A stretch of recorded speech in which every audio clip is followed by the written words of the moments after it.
এই মুহূর্তে নেপালে সামরিক শাসন, 17 বছরের গণতন্ত্রে 14 বার সরকার পরিবর্তন। লেনিন একবার বলেছিলেন, পুঁজিবাদী সমাজে আমরা পাই কাটা ছেঁড়া এক ছন্ন ছাড়া জাল করা গণতন্ত্র, যা কেবল ধনীদেরই জন্য। উপনিবেশী ধারায় ভারত স্বাধীনতার পর থেকে নেপালকে ভারত মুখাপেক্ষী করে রাখার চেষ্টা করে। বিষয়টি আঁচ করে নেপালের রাজা মহেন্দ্র জওহরলাল নেহরুকে বলেছিলেন নেপালকে অঙ্গরাজ্য করে নেওয়া হোক। সময়টা 1962। নেহরু বুঝেছিলেন নেপালকে সংযুক্ত করলে চীনের সীমান্ত আরো বেশি স্পর্শকাতর হয়ে যাবে, তাই তিনি রাজি হননি। বরং ব্রিটেনের কায়দায় নেপালকে ভারত নির্ভর করে রাখায় তিনি সচেষ্ট ছিলেন। এক সময় ভারত বিরোধী ক্ষোভ নেপালে বাড়তে থাকে। নেপালের রাজা ভারতে এসে আরএসএস অফিসে সম্বর্ধিত হন 1964 সালে। সেই সময় নেতা ছিলেন আরএসএস এর গোলওয়ালকার। সেই সময় নেপালে ভারতের রাষ্ট্রদূত ছিলেন শ্রীমন নারায়ণ। তিনি তার India and Nepal and exercise in open democracy বইতে উল্লেখ করেছেন, রাজা বীরেন্দ্র যখন ক্ষমতায় তখনও বিশ্ব হিন্দু পরিষদ তাকে বিশ্ব হিন্দু সম্রাট উপাধি দেয়। অন্যদিকে নেপালে রাজতন্ত্র বিরোধী ভারতের কংগ্রেস দলের প্রভাবে গঠিত নেপালি কংগ্রেস 2008 সালে ক্ষমতা দখল করলেও বিদ্রোহী জনতা ভারত বিরোধী মনোভাবের জন্য মাওবাদী দলকে ক্ষমতায় আনে। মাওবাদীদের অভ্যন্তরীণ সংকীর্ণ রাজনীতিতে ওষ্ঠাগত নাগরিকদের বিদ্রোহকে কি আমেরিকা এবার কাজে লাগালো? ওই 26টি অ্যাপ নিষিদ্ধ করা কি একটি অজুহাত? নেপালে কি আবার রাজতন্ত্র ফিরতে চলেছে? ক্ষমতায় আসবেন রাজা জ্ঞানেন্দ্র? আমাদের তা মনে হয় না। বৃদ্ধ নেতা আর চাইছে না নেপালের নতুন প্রজন্ম। যাদের নাম উঠে আসছে তাদের একজন ইঞ্জিনিয়ার কাম রক গায়ক বালন শাহ, যার কোনো রাজনৈতিক অভিজ্ঞতা নেই, কিন্তু জনপ্রিয়তা আছে। নাম উঠে আসছে রহস্যজনক এনজিও থেকে টাকা পাওয়া সুদান গুরুংয়ের, যিনি ইভেন্ট ম্যানেজমেন্টের ব্যবসা করতেন। লুম্পেনি ডেমোক্রেসির মধ্য দিয়ে আমেরিকা একদিকে চীন, অন্যদিকে ভারতকে অস্বস্তিতে রাখতেই কি এই মেঘের আড়াল থেকে কলকাঠি নেড়েছে? কি বলছেন ভারতের প্রাক্তন brigadier N S. Mukherjee? This video contains news and analysis related to a recent terror attack in Kashmir. The content may include sensitive visuals and discussions that could be distressing to some viewers. Viewer discretion is advised. We strongly condemn all forms of violence and terrorism. The purpose of this content is solely to inform and create awareness based on verified reports. Mukherjee নমস্কার, আমি দিগদর্শন থেকে সুজিত বলছি। আপনার কাছে তো আবার আমাদের শরণাপন্ন হতে হলো, কারণ আমাদের প্রতিবেশী দেশে যা ঘটছে, বাংলায় একটা প্রবাদ আছে যে প্রতিবেশীর ঘরে যদি আগুন লাগে তার আঁচ এসে আমার ঘরেও পড়তে পারে, সুতরাং আমাকেও সজাগ থাকতে হবে। একদম চাই, একদম। তো এই জায়গাটায় দাঁড়িয়ে আমরা যেটা দেখতে পাচ্ছি যে 2008 সালের 28শে মে 240 বছরের পুরনো নেপালের রাজতন্ত্র খতম হওয়ার পর সেখানে নেপাল কংগ্রেসের রামবরণ যাদব ক্ষমতা নিলেন মাত্র কয়েকদিন। তারপরেই 15ই আগস্ট মাওবাদীরা সেই ক্ষমতা দখল করলো। এ পর্যন্ত নয় ঠিক আছে, কিন্তু আমরা যেটা দেখতে পাচ্ছি যে এই দীর্ঘ 17 বছরের গণতন্ত্রের পরিক্রমায় 14 বার সরকার ওখানে পরিবর্তন হলো, এমন অস্থিরতা। এবং নেপাল কংগ্রেস এবং মাওবাদী বিভিন্ন শাখা উপশাখার আলাদা আলাদা সংগঠনগুলোকে নিয়ে সরকার তৈরি হলো। শেষ পর্যন্ত যে সরকারটা তৈরি হলো সেটা হলো একদম অহিনকুলের সম্পর্ক, আদায় কাজকলায় যাদের সম্পর্ক আদর্শগত জায়গা থেকে, তারা একসঙ্গে কোয়ালিশন তৈরি করলেন। এ তো শুধু ক্ষমতা দখলের জন্যই। ঘটনাটা কি ঘটলো বলে আপনি একজন সেনা দক্ষ হিসেবে আপনি কিভাবে দেখলেন জিনিসটা? আমি একটুখানি হিস্টোরিক্যাল ব্যাকগ্রাউন্ডটা দিতে চাই। নিশ্চয়ই নিশ্চয়ই। আমি প্রথম এই কথা রাখতে চাই যে আমার ছোট ভাই ফরেন সার্ভিসে ছিলেন। ওই 2008-এর যে ঘটনাটা বলছেন তখন উনি অ্যাম্বাসিডার ছিলেন নেপালে। আচ্ছা। আর উনি নেপালকে ভালোভাবেই বোঝেন, 3 বছর এখানে অ্যাম্বাসিডার ছিলেন। এই জন্য ওনার সাথেও এই যে ঘটনাগুলো ঘটে যাচ্ছে আমিও কথা বললাম, আমার নিজেরও অনেক রায় আছে। তো উনি আমাকে দুটো জিনিস বললেন যেটা খুব গুরুত্বপূর্ণ। একটা হচ্ছে ইমিডিয়েটলি আফটার ইন্ডিপেন্ডেন্স কিং ফিরুয়ার নাকি নেহেরুকে একবার সাউন্ড করেছিল, ইট will be in the interest of Nepal if it aligns totally with India as per what has happened in Kashmir. এটা নাকি বলেছিল। আচ্ছা আচ্ছা। Nehru did not show any inclination to proceed along those lines. আর secondly আবার যখন 2008 সালে monarchy চলে গেল আর এরা ডেমোক্রেটিক ওয়েতে তখন কনস্টিটিউশন সব বদলি করে, ওই সময়ও নাকি রাজা একবার আমার ভাইকে বলেছিল কি India's Nepal's interest lies if it becomes a close ally of India, and undercurrents were যেগুলো আমি কোট করতে চাই না, কি এটা একটা স্টেট হয়ে গেলেও খুব ভালো। হ্যাঁ আর তারপরে এই যে ঘটনাগুলো আপনি দেখছেন, আপনি রাইটলি বললেন কি 17 বছরে 14টা পরিবর্তন হয়ে গেল, 14টা প্রাইম মিনিস্টার ওখানে হয়ে গেল। দুটো জিনিস দেখবেন, চায়নার ইনফ্লুয়েন্স আর চায়নাকে খাটিয়ে ইন্ডিয়াকে একটুখানি পলিটিক্যালি ব্ল্যাকমেল করা সব গভর্নমেন্টের নেপালের একটা রীতিমতো টার্মস অফ রেফারেন্স হয়ে গেছিল। সাথে সাথে চায়নার ইনফ্লুয়েন্স আপনি দেখছেন পাকিস্তানে, তো it had become a vassal state of China.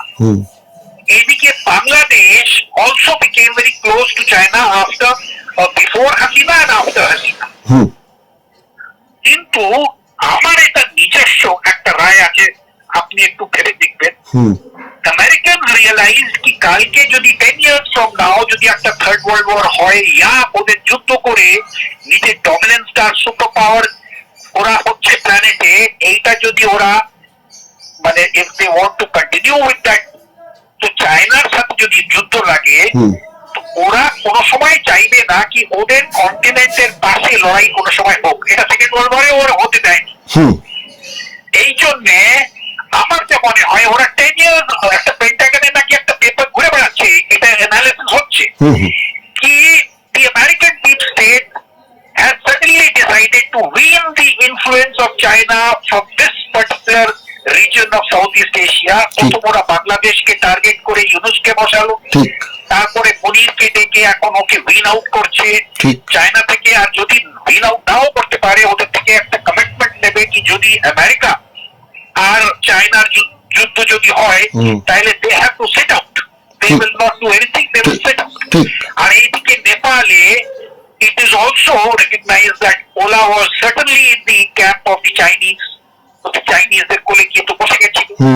Therefore এই যে একটা আপরাইজিং হলো খালি একটা অ্যাপ ব্যান করে দেওয়া, and later on it turned into হঠাৎ এটা হয়ে গেল করাপশনের দিকে। আর তারপরে সিমিলার লাইক শ্রীলঙ্কা, মানে এক্স্যাক্টলি লাইক বাংলাদেশ, সবাই ওই স্টুডেন্টসদের সামনে রেখে প্রেসিডেন্সিয়াল প্যালেস চলিয়ে দেওয়া, প্রাইম মিনিস্টার চপর দিয়ে পালিয়ে যাওয়া, দু চারটা মিনিস্টারকে মানে রাস্তায় পিটিয়ে একজন মহিলাকে মেরে ফেলা, এইগুলো it is like repeat of the same old thing again. আমি তাহলে এটা রিড করছি সুজিত, দুটো জিনিস। একটা হচ্ছে I wouldn't go, I am convinced কি এটা 1-2 দিনের ভেতরে আপনি দেখবেন কি ওরা একটুখানি রুমার সার্কুলেট করতে শুরু করবে, there is an Indian hand, a hidden Indian hand. ওরা তো এটা বলবেই বলবে, although there is nothing that the Indians have done. I'm absolutely clear about it, আর এটা আমার analysis। আর তার সাথে সাথে আমি আরেকটা কথা বলতে চাই কি আপনি দেখুন নেপালটা ল্যান্ডলক স্টেট হয়ে গিয়ে একদম সাংঘাতিক দরিদ্র পুয়ার স্টেট। ওদের খালি যে আয় রেমিটেন্সেস যা গোর্খারা অন্য জায়গায় যায়, ওরা ফরেন মার্সেনারিজ হয়ে, ওরা ইন্ডিয়াতে মার্সেনারি হয়ে গোর্খা রেজিমেন্টে থাকতো, এখন অগ্নিবীর হয়ে ওটাও হতে পারছে না। সেকেন্ড ওদের ট্যুরিজমটাকে $2-3 billion ওরা অ্যানুয়ালি পায়। আর ওরা যে হিমালয়াতে মাউন্টেনিয়ারিং করতে যায় রিভাইজ করে ওরা $15,000 পর ইন্ডিভিজুয়াল ওরা চার্জ করে। তা সত্ত্বে একটা মেজর এগ্রিমেন্ট করা হয়েছিল ইন্ডিয়ার সাথে। ইন্ডিয়া চাইতো এরা যেন চায়নার কোলে না চলে যায়, আর এদের পায়ে অ্যাটলিস্ট দাঁড়ান, economically they should be stable. একটা এগ্রিমেন্ট করে এখন India immense amount of crude oil supply করে নেপালকে, নিজের এখানে রিফাইন্ড অয়েল না, ক্রুড অয়েল সাপ্লাই করে নেপালে। ওখানে ইন্ডিয়া এগ্রিমেন্ট করে ওরা ওখানে রিফাইনিং মানে ফ্যাক্টরি বসিয়ে ওরা সয়াবিন, ওরা সানফ্লাওয়ার আর পাম অয়েল আবার ইন্ডিয়াকে টোটালি রিফাইন করে এক্সপোর্ট করে দেয়। তার সাথে ওদের কিছু একটা ছোট মোটো এক্সপোর্ট ওরিয়েন্টেড মানে বড় কার্ডমম আবার আমরা যে বড় ইলাচি বলি, আর তার সাথে কিছু সিমেন্ট আর কিছু আর্টিফ্যাক্ট আর লোকাল যা জিনিস ওরা মানে এক্সপোর্ট করতে চায়, এছাড়া ওদের কাছে কিছু নেই চায়। Therefore, this country is a very poor country, and it is very easy to manipulate them. Indiaর কাছে ইচ্ছেও নেই, চাইনাদের খুব ইচ্ছে আছে, ওরা ওদের ইনভেস্টও করতে পারে, ওরা ওদের বিনও করতে পারে। Corruption became rampant. আমি শুনলাম অনেকদের থেকে কি এরা খালি কাশ্মীরিদের মানে কাশ্মীরিদের থেকে আগে বেরিয়ে গেছে মানে করাপশন।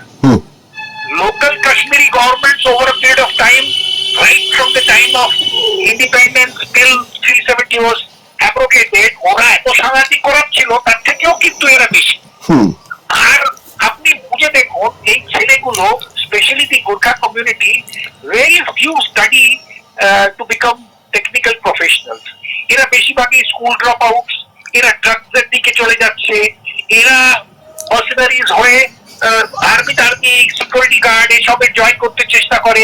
এরা এডুকেশনে school drop out rate is immense, and therefore না চাকরি আছে, না এদের কাছে পয়সা আছে, corruption rampant.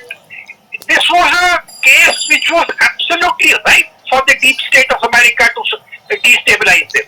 আর তাই এটা ঘটেছে। কি হবে আপনি যদি জিজ্ঞেস করেন, আমি বলবো কি দেখুন, আপনি আর্মি জেনারেলের স্টেটমেন্টটা ক্লিয়ারলি দেখে নিন। ও প্রথমেই বলে দিয়েছে clearly there is a political solution to be found in this. ও প্রথমেই ইন্ডিকেশন দিয়ে দিয়েছে স্টেবিলাইজ করতে আমি আছি, কিন্তু আমি কিন্তু এটা নিজের হাতে দেব না, আমি এই মেসপুলের ভেতরে ঢুকবো না, তোমরা নিজে এটাকে একটা পলিটিক্যাল সলিউশন দেখো। X mayor of Kathmandu was a young বয়, এখন খুব নাম টাম করেছে সবাই। আমি ব্রিগেডিয়ার মুখার্জি, আমি এই প্রসঙ্গে আসছি।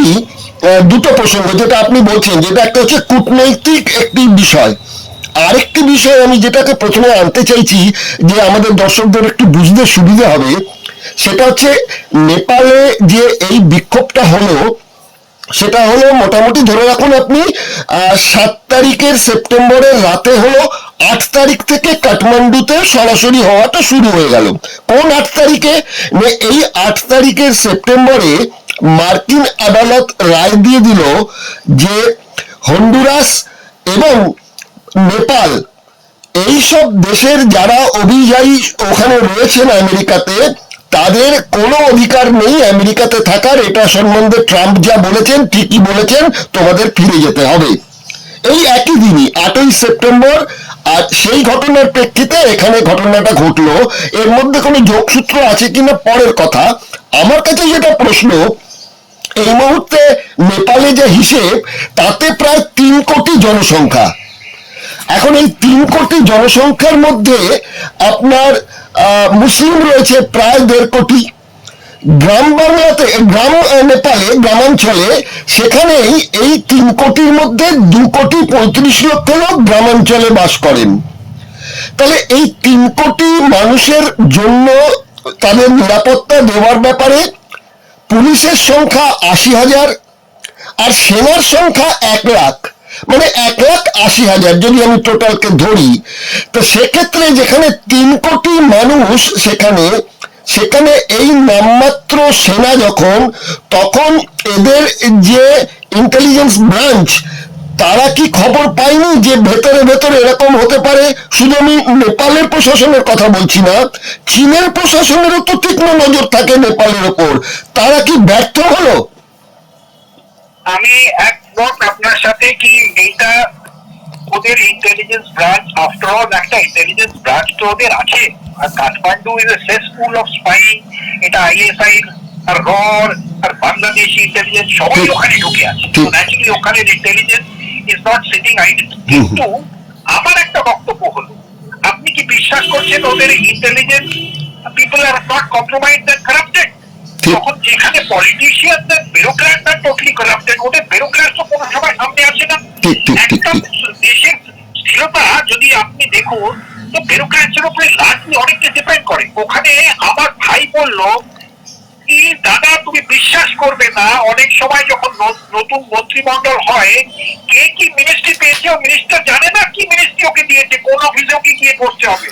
ও গিয়ে নাকি প্রথম যখন যায় তখন ওর দেখে সবাইকে সেক্রেটারি বলে, বড় পয়সা কোথা থেকে আমি বাড়াতে পারবো, আমার অনেক খরচা হয়ে গেছে। ঠিক ঠিক। No, this is the kind of corruption which is there, and the ability to always become like Maoist or communist হয়ে চায়নাদের ইনফ্লুয়েন্সে ওরা পড়ে যাচ্ছে। একটা কথা আপনাকে আবার বলছি, এটা আপনাদের মানে আমি মনে করি ভিউয়ার্সদের যারা শুনছে তাদের খুব ভালোভাবে বোঝানো। কালকে যদি 10 বছর পরে চায়নার সাথে ল্যান্ড ওয়ার হয়, ওর সাথে তো বুঝেই গেলাম, তাইলে আমেরিকা চাইবে একটা ফুটহোল্ড সাউথ ইস্ট এশিয়া থেকে India, Pakistan, Nepal, Sikkim, Arunachal, this is the ground from where American troops can launch, physically boots on the ground. তাতে পাকিস্তান অলরেডি ভেসেল স্টেট হয়ে গেছে, ও বসে যাবে, he will be told to sit out, she will be told to sit out. আর বাকি ইন্ডিয়াকে strategic partner করতে চাইতো, মধ্যখানে ট্যারিফ করে একটা গন্ডগোল করে ফেলেছে, এখন রিট্র্যাক্ট করছে। কেন কি ও জানে যদি India is a very funny nation, it will not, মানে ওদের একটা বিরাট ব্যাকগ্রাউন্ড আছে নন অ্যালাইনমেন্টের, ভেরি স্ট্রং হয়ে গেছে, এখন আমাদের কথা এত শুনবে না। কিন্তু এদিকে বাংলাদেশকে থ্রু দি মানে ক্লিন্টনের এরা থেকে ইউনুস ওদের একদম মানে পকেটে ছিল, এখন ওরা বাংলাদেশকেও নিজের কাছে করে নিয়েছে। কিছুদিন পরে দেখবেন মিয়ানমারেও যখন ইলেকশন হবে, it will have an American influence. তো এই যে চায়না যখন ইন্ডিয়াকে এনসার্কেল করতে চেষ্টা করছিল, Americans are trying the same thing with Japan, South Korea, with the Quad, with this kind of an arrangement here in the deep state. এরা 10 বছর আগে দেখে আমার যা মনে হয়। And therefore এইখানে যে নেপালে যতদিন এই দরিদ্রতা থাকবে, their only salvation as an analyst I can tell you is to come to terms with India and say, please tell us what to do and please advise us and take us into your fold.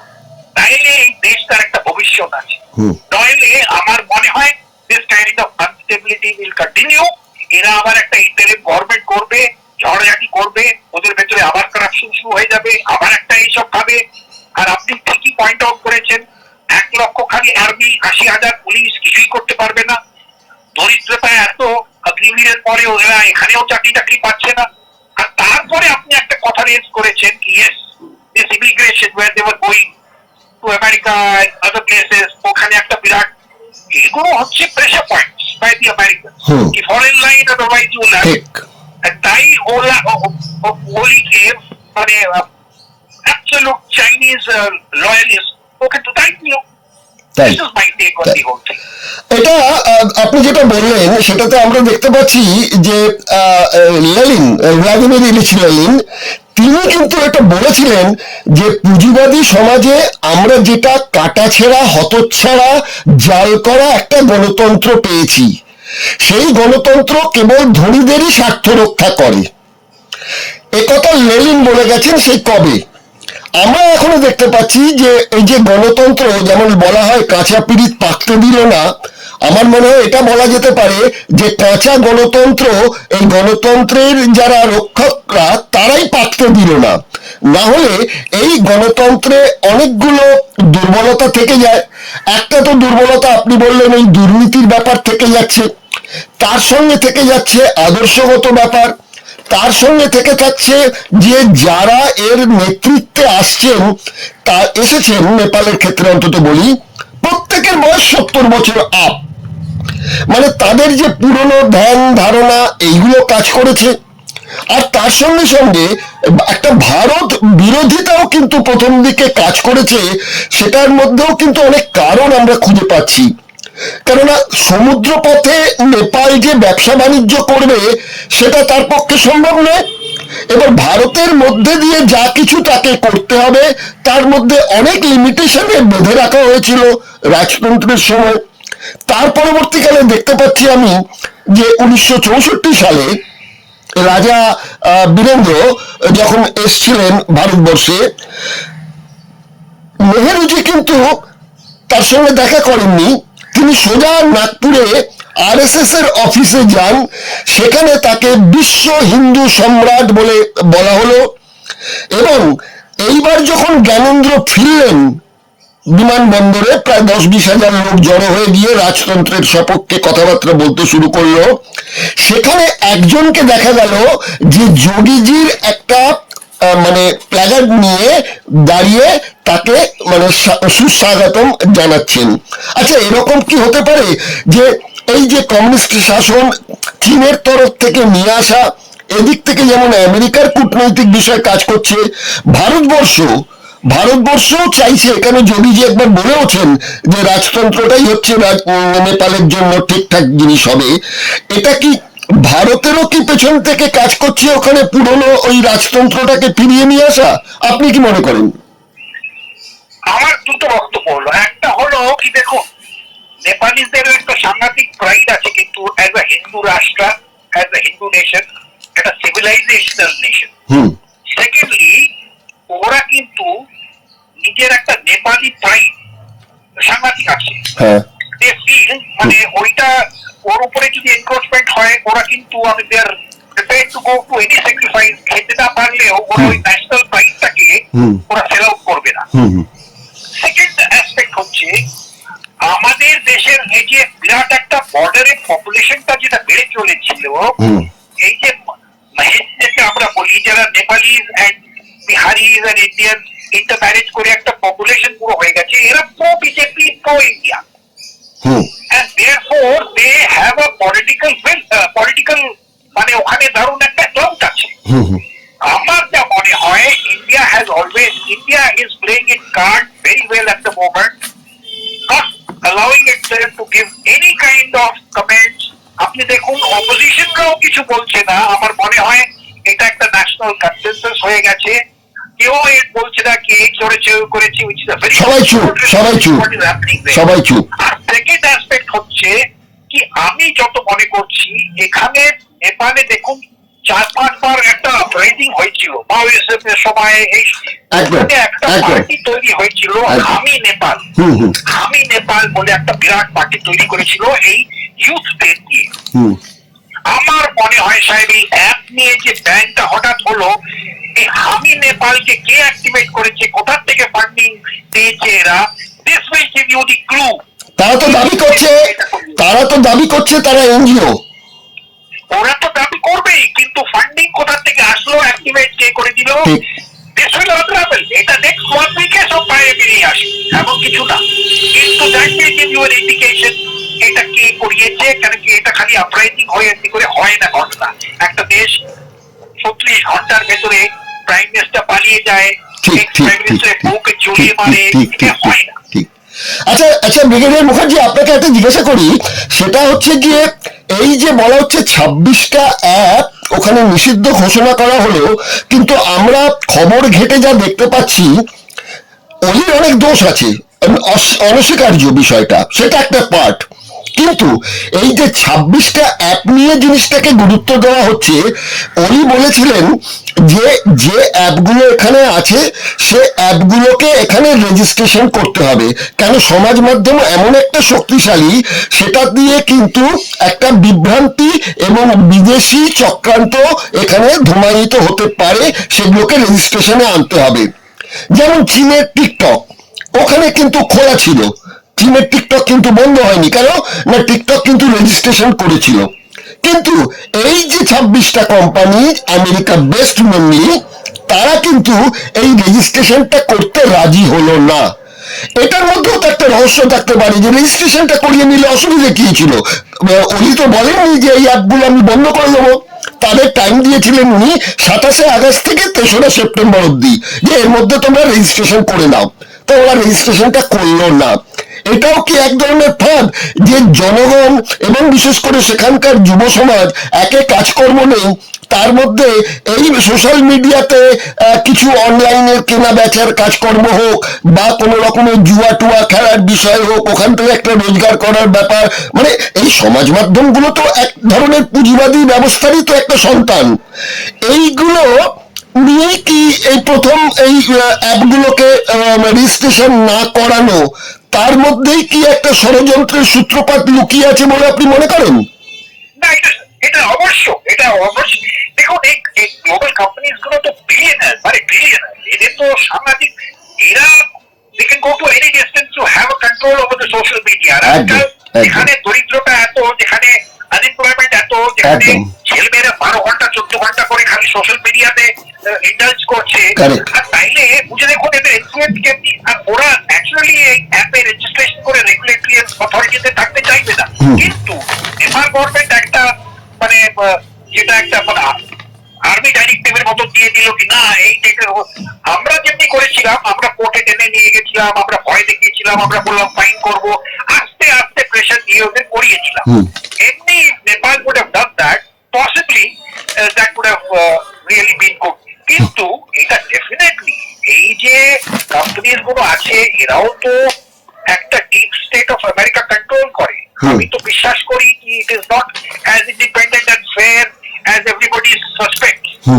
It takes only 2 minutes for Zuckerberg or anybody to be thrown out, or Google chairman Sundar Pichai to be thrown out. মানে Americans are ruthless. তো ওরা যদি control করে আর ওরা দেখে কি এই regulatory অথরিটিতে Chinese ঢুকে যাচ্ছে, because their interest was this prime minister must go. He was a totally very loyalist of the Chinese. এই জন্য আপনার একদম বক্তব্য ঠিক কি বিহাইন্ড দ্য সিনস এটাও তো একটা ঘটনা, কিন্তু তারপরে যে আমি হঠাৎ একটা এনজিও অ্যাক্টিভেট হয়ে গেল আর এটা কোথা থেকে একটা বিরাট ফান্ডিং হয়ে করাপশনের দিকে ঢুকে গেল, আর তারপরে র্যাম্পেজ হয়ে 36 সালে হয়ে গেল, এটা কিন্তু সাসপেক্ট। তাহলে আগামী দিনে আমরা, এখন তো সেনাবাহিনী তাদের ক্ষমতা মানে রেখেছে কন্ট্রোল করার জন্য, এবং যিনি সেনাপ্রধান তিনি বলে দিয়েছেন যে এই সো কল্ড যারা এই অস্ত্রশস্ত্র ওখান থেকে ডাকাতি করে নিয়ে গেছেন সমস্ত জমা দিতে বলেছেন। মানে আমি যদি এটাকে বলি যে মানে লুম্পেন ডেমোক্রেসি বলতে যা বোঝায়, সেই জিনিসটা এখন ওই বাংলাদেশের মতন ওখানে হচ্ছে, সিঙ্গালে মানে আমাদের শ্রীলঙ্কাতেও হয়েছে, অন্যান্য জায়গাও এই ডেমোক্রেসির নামে লুম্পেনিজম রয়েছে। এখন আমার কাছে প্রশ্ন হচ্ছে যে এই 3টে নাম উঠে আসছে যারা ক্ষমতায় আসতে পারেন। একটা হচ্ছে সো কল্ড ওই গণতান্ত্রিক ব্যবস্থায় যার কথা আপনি বললেন, এনজিও করা হামি নেপালের সুদান গুরু। আরেকটা জায়গায় নাম উঠে আসছে যেটা, সেটা হচ্ছে যে ওই মেয়র যিনি রয়েছেন, সেই মেয়র তার নামটা বোধ হয় হচ্ছে আপনার কিসাম বামাল নাকি বাগান বাহেন। এই যে দুজন উঠে আসছেন, তৃতীয় নাম যেটা উঠে আসছে সেটা সরাসরি রাজতন্ত্রের জায়গা থেকে, সেটা জ্ঞানেন্দ্রের নামটা উঠে আসছে। আমরা এখানে যে বিষয়টা দেখতে পাচ্ছি, যখন মেয়র হয়েছিলেন এই বালেন, তিনি যা ভোট পেয়েছেন সেই হিসেবটা আমি একটু দেখছিলাম যে তিনি প্রায় পেয়েছেন 68,000 ভোট পেয়েছিলেন। তখন এই নেপাল কংগ্রেস আর নেপাল কমিউনিস্ট পার্টি যৌথভাবে ভোট পেয়েছিলেন 76,000। তাহলে এই যে কোয়ালিশন সরকার তৈরি হলো নেপাল কংগ্রেস এবং নেপাল কমিউনিস্ট পার্টি মিলিয়ে, ওই যখন মেয়র ইলেকশন হলো তারা কিন্তু সেখানে আলাদা আলাদা ভাবে লড়লেন, এবং তার যে শত্রু এই বালেন শাহ, তাকে তো বলতে গেলে নেপাল কংগ্রেস আর নেপালের কমিউনিস্ট পার্টি তো তাকে বরণ করে নিয়ে এসেছে। আপনি ঠিক বলছেন, একদম ঠিক। তাহলে আমার যা মনে হয়, দেখুন আমার যা রিডিং, এত তো ঘটিয়ে তো আমি দেখিনি, কিন্তু হোয়াট আই ক্যান সাসপেক্ট, এরা রাজাকে তো আবার ফেরত আনবে না। আমারও সেটা মনে হয়। এরা রাজাকে মানবে না, এরা একটা ইউথফুল মানে লিডার্স ওরা চাই। তো the mayor stands a very good chance. এখন how they propel him and he accepts, এটা একটা কথা হচ্ছে যে কি which are these student leaders who are getting the direction from where, এইগুলো আনরাভেল করবে। আর এমনি চায়না এখন ওদের it will be very interesting to know what the Chinese embassy and Chinese মানে যে টুইটস গুলো আসছে, চাইনিজ থিঙ্ক ট্যাঙ্কস গুলো কি বলছে, will be a great indicator of the direction ওরা desperate এখন। মানে they will be trying every trick in the book to have a friendly government there in Nepal, which I doubt. কিন্তু আবার before we close আমি একটাই জিনিস আপনাকে বলতে চাই, আপনাদের মানে ভিউয়ার্সদের যারা শুনছে, দেখুন it might be taken as somebody who's making a wild statement, কিন্তু আমি বলি একটা দেশ যেটা ল্যান্ডলক, যার সাথে আমাদের এত একটা যেটা ওই রাজনাথ বলেছিল রুটি और बेटी का संबंध है, যেখানে বর্ডার্স খোলা, যেখানে আমাদের এত এগ্রিমেন্ট আছে, আমরা কোনো সময় even now except for alert আমরা কিছুই বন্ধ করিনি। আমরা জানি কি এখানে র্যাডিক্যালাইজেশন বাংলাদেশ আর পাকিস্তানের মতো হতে পারে না, এটা আমাদের বিশ্বাস। তাই জন্য আমি মনে করি if the intellectual strength of Nepal comes together and decides কি আমাদের salvation হচ্ছে, even if we don't become another state of India or aligned, it should totally come in the Indian camp and therefore have deep economic ties, তাতেই এদের salvation। আচ্ছা, আজকে সময় প্রায় শেষ হয়ে গেছে। আপনাকে একটা ছোট্ট প্রশ্ন করে আজকের মতো আপনাকে আমি মানে বিরক্ত করা থেকে নিজেকে গুটিয়ে নেব। সেটা হচ্ছে এই যে চীনের সঙ্গে এতদিনকার ওখানকার কমিউনিস্ট পার্টি মানে ভিন্ন ভিন্ন নামে ভিন্ন ভিন্ন গোষ্ঠীর কমিউনিস্ট পার্টি যাই হোক, সবাই মোটামুটি ভাবে চীনপন্থী। সেইখানে দাঁড়িয়ে আমরা যেটা দেখতে পাচ্ছি যে প্রশাসনে, চীনা প্রশাসনে পুলিশ বলুন বা সেনা বলুন, তাদের যে অস্ত্র শস্ত্রগুলো আছে সেগুলো যা হিসেব পাচ্ছি সেগুলো সব ইসরায়েলের এবং মার্কিন দেশের। চীন দেশের কোনো অস্ত্র শস্ত্র কিন্তু এর মধ্যে আমি হিসেবের মধ্যে পেলাম না। এটা তো একটা আমার কাছে আশ্চর্য লাগছে। এটাতে আপনি কি বলবেন? এটা বলেই আমি শেষ করবো আজকের অনুষ্ঠান। এটা দুটো রিজন, একটা হচ্ছে এদের একটা কনসিডারেবল অ্যামাউন্ট অফ লোক তো গোর্খা রেজিমেন্টে আমাদের এখানে সবাই সার্ভিস করতো, ব্রিটিশেরা থেকে এখনো করছে। আর ব্রিগেড একটা ব্রিগেড গ্রুপ এখনো ইউকে তে আছে। আর তার সত্ত্বে একটা ব্রিটিশ সিস্টেমে ওরা ওদের আর্মিটা প্যাটার্ন টিপিক্যালি অন ইন্ডিয়ার আর্ম ফোর্সেস এর প্যাটার্ন ব্রিটিশ আর্ম ফোর্সেস এর ভেতরে আছে। ওদের কিন্তু there is a reluctance on the part of the Nepalese to buy Chinese arms and ammunition. ওরা মনে করে, আমার যা মনে হয়, এটা কিন্তু আমার রায়, ওরা মনে করে কি চায়না কেউ সাথে সম্বন্ধ কালচারালি বাড়াতে চায় না, চায়না খালি পয়সা দিয়ে সবাইকে নিজের ক্যাম্পে আনতে চায়। আমি তোমার জন্য এই ডেভেলপমেন্ট করে দিচ্ছি, আমি তোমার ব্রিজ বানিয়ে দিচ্ছি, ফ্যাক্টরি লাগিয়ে দিচ্ছি, কিন্তু দেখুন একটা কেউ দেশকে নিজের দিকে টেনে নেওয়া, লোকেদের ভালোবাসাটাকে নিজের দিকে আকর্ষণ করা, এটা কিন্তু cannot be done only by money.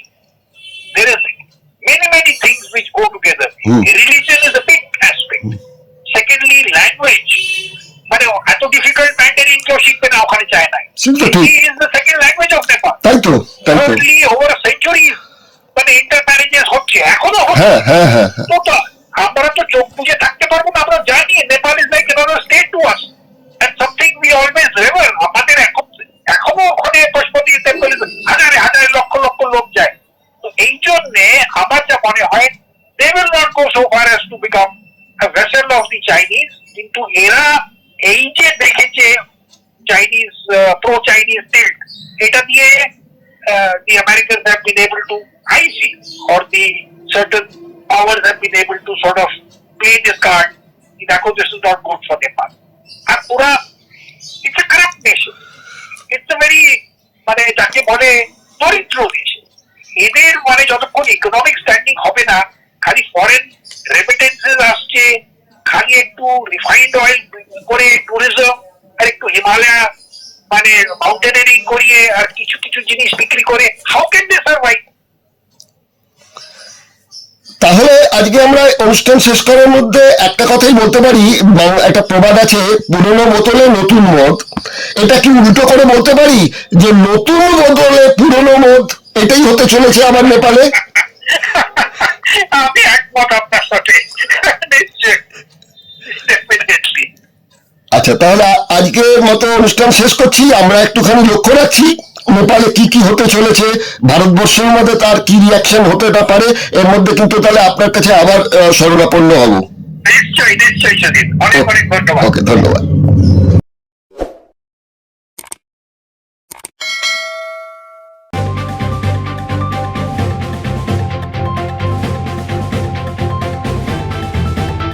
রংহীন সংবাদ আর অজানা তথ্যের জন্য দেখুন দিগদর্শন, 10-এর পাশে, দেশের সাথে।